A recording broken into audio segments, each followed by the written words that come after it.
Uma coisa eu posso dizer a vocês: todo mundo que se diz cristão deve fazer parte do crescimento e da expansão da Igreja de Cristo. Quem se denomina pertencente a esta fé se alegra ao ver a Igreja do Senhor ganhando território, não é verdade? Mas, antes de entrarmos no assunto, eu gostaria de saber como que você está. Você está bonzinho, você está boazinha, está na paz do Senhor, está tudo certo, eu espero que esteja tudo bem com você. Está vindo aí pela primeira vez? Seja muito bem-vindo e muito bem-vinda. E provavelmente você que está vindo pela primeira vez ainda não se inscreveu no canal. Então, deixa a sua inscrição, ative as notificações. Eu sou pidão, né?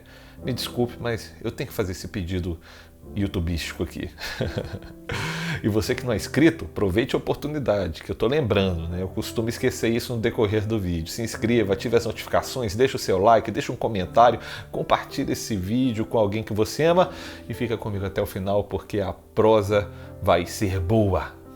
E vamos conversar sobre uma igreja que cresce. E esse é um dos maiores desejos de um cristão, ver a Igreja de Cristo crescendo e alcançando cada vez mais pessoas para a honra e glória do Senhor.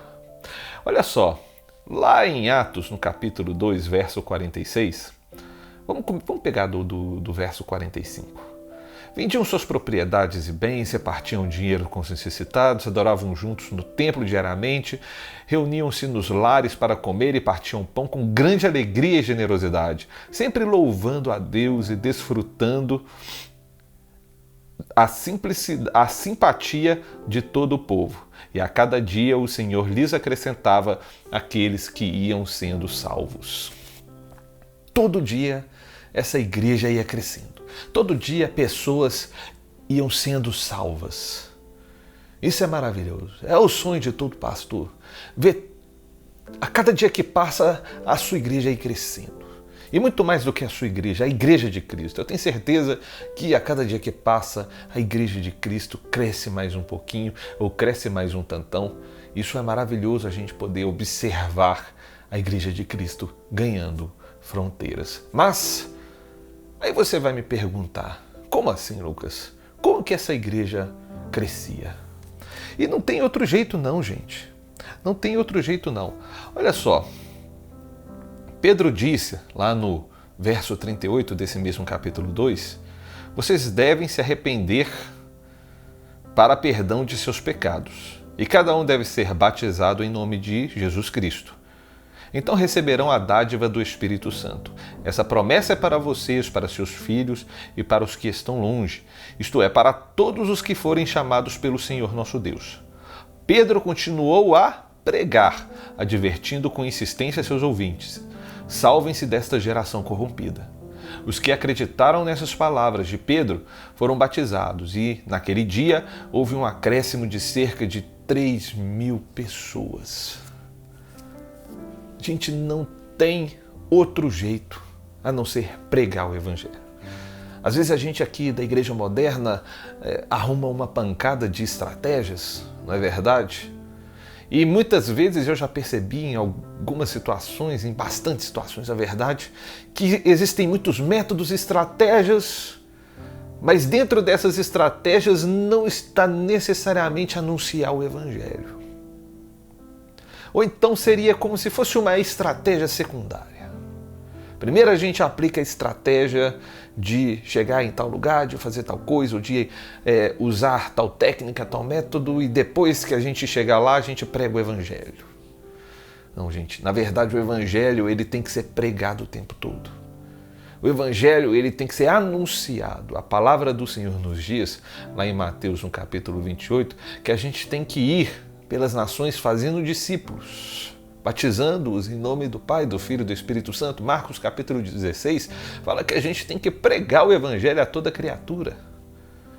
Então, anunciar, pregar o Evangelho é extremamente necessário, e Pedro não usou nenhuma técnica especial, ele simplesmente pregou e anunciou o Evangelho, dizendo: arrependam-se dos seus pecados. Pedro disse anteriormente, se você for voltar um pouquinho, ele disse: esse Cristo que vocês crucificaram é o Senhor e Cristo. Deus o elevou o colocou no lugar de honra.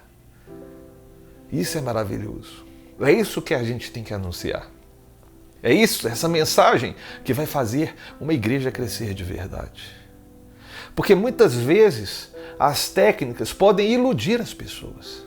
Discursos humanísticos podem iludir as pessoas. Elas podem entrar na igreja apenas para satisfazerem os seus desejos e não porque elas tiveram uma real compreensão de que Jesus Cristo é o Senhor e da necessidade do arrependimento de seus pecados.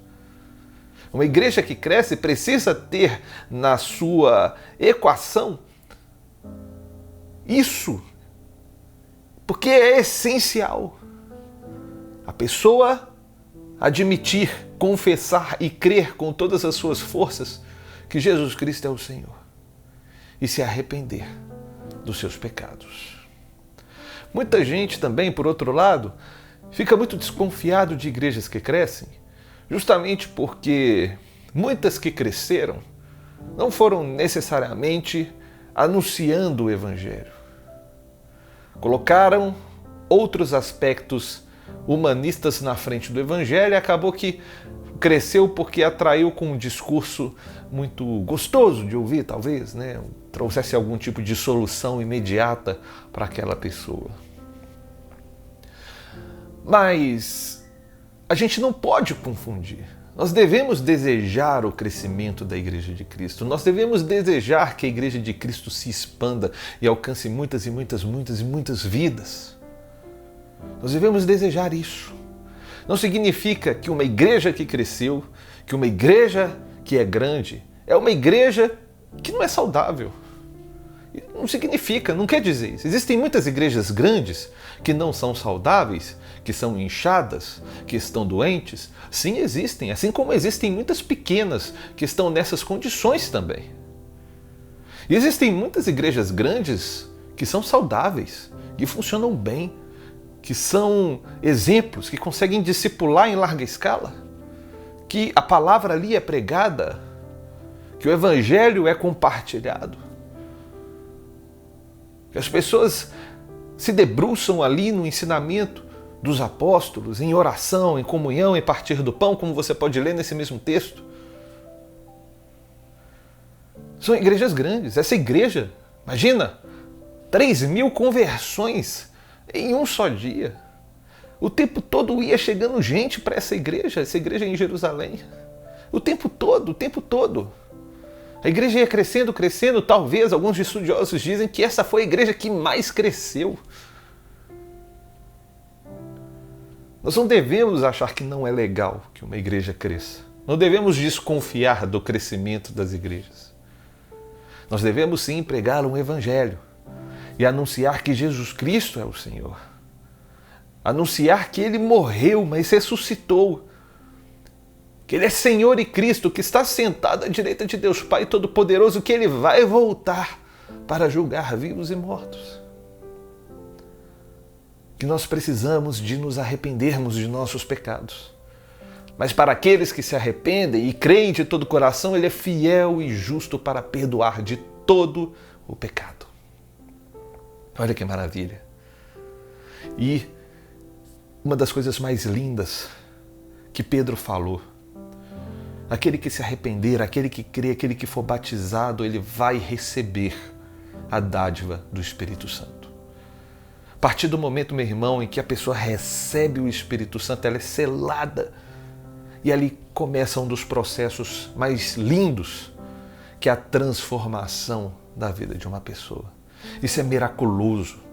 Uma pessoa que tinha inclinações completamente vergonhosas pode ser completamente transformada para alguém que tem inclinações virtuosas, porque essa pessoa vai ser dirigida pelo Espírito Santo de Deus.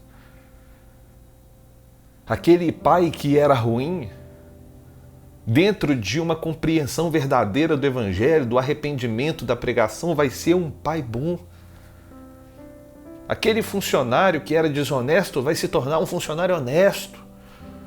Aquele político que era corrupto vai se tornar um político vocacionado, que deseja o bem para o seu povo, para a sua nação. Esse círculo virtuoso vai atingindo a sociedade, vai trazendo mudanças profundas que melhoram todo mundo que está à sua volta. Quanto mais a igreja verdadeira, aquela igreja pura do Senhor, uma igreja que confessa Jesus Cristo como Senhor, uma igreja que se arrepende dos seus pecados, uma igreja que está em constante crescimento e compreensão da palavra de Deus, essa igreja é uma igreja que é vitoriosa. E eu quero dizer mais uma coisinha rápida. Cada um de nós, talvez, fazemos parte de uma instituição, de uma denominação, de uma congregação. Participe da sua igreja, se ela for uma igreja saudável.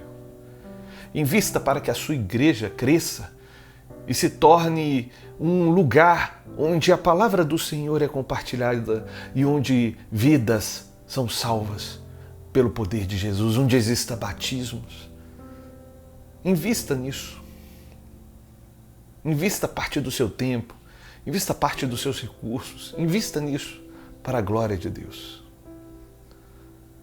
Faça parte da congregação, porque hoje eu tenho certeza, eu posso dizer que a Igreja do Senhor, ela não é um CNPJ que a gente pode dizer ali, encontrar no Google. É muito mais do que isso a Igreja do Senhor. Ela não tem fronteiras, ela é um organismo vivo. Mas Deus aprovou que nós fôssemos organizados por instituições. Essas instituições, sendo saudáveis, podem facilitar e potencializar muito esse processo de anunciar a palavra de Deus. Na minha igreja mesmo, a gente é uma pequena comunidade, mas que investe em projetos missionários, que ajuda uns aos outros, que prega a palavra de Deus. E muitas pessoas ali vão se aproximando de Cristo e reconhecendo, se arrependendo de seus pecados e crendo que Jesus Cristo é o Senhor. Eu creio que isso vai crescer cada vez mais, porque é uma igreja recente, é uma igreja jovem. E eu sei que assim como a igreja que eu congrego, existem muitas outras igrejas saudáveis que anunciam a palavra de Deus. Amém? Então participe disso, participe desse movimento. E que a Igreja de Cristo possa crescer cada vez mais e influenciar para o bem a nossa sociedade. Amém? Vamos orar? Senhor Deus, muito obrigado, Pai, pela Tua palavra. Eu oro para que o Senhor abençoe a cada igreja, Pai, que se reúne, cada instituição composta por partes do corpo de Cristo, ó Deus. Eu peço a Ti que o Senhor ajude, Pai, no crescimento dessas igrejas, que o Senhor abençoe com estratégias, mas que as estratégias elas sejam direcionadas para anunciar o Evangelho e não apenas para encher um auditório. Que as pessoas, ó Pai, de cada uma das igrejas, ó Pai, que existem aqui no nosso país, possam ter a consciência de que é necessário o arrependimento, que é necessário a confissão de que Cristo é o Senhor. Eu peço que no nome de Jesus hajam muitos batismos e que a igreja brasileira possa crescer, ó Pai. Em nome de Jesus, eu peço a Ti, ó Deus, que nós possamos fazer parte desse movimento, que nós possamos fazer parte, ó Pai, do avivamento, ó Pai, que nós possamos fazer parte, ó Deus, de um crescimento da Tua obra, ó Deus, e que nós possamos levar, ó Pai, a Tua palavra até os confins da terra, Deus. Mas a começar aqui, perto de nós, onde nós estamos, ó Pai, com os nossos amigos, familiares, vizinhos, colegas de trabalho, que nós possamos evangelizar e anunciar o Evangelho, as boas novas da salvação em Cristo Jesus. Que esta seja a nossa missão e que essa missão seja uma vocação e uma alegria constante, Pai. É o que eu te peço, derrame sobre cada um dos meus irmãos que estão ouvindo esta palavra, essa bênção do Senhor. Eu peço a Ti, no nome de Jesus. Amém e amém. Graças a Deus. Que o Senhor possa abençoar muito a sua vida, meu irmão e minha irmã. A gente vai se ver em breve nos próximos vídeos, se assim o Senhor permitir. E nunca se esqueça de fazer parte do corpo de Cristo e de desejar e contribuir para que esse corpo cresça mais e mais. Amém? Beijos e abraços para todos vocês.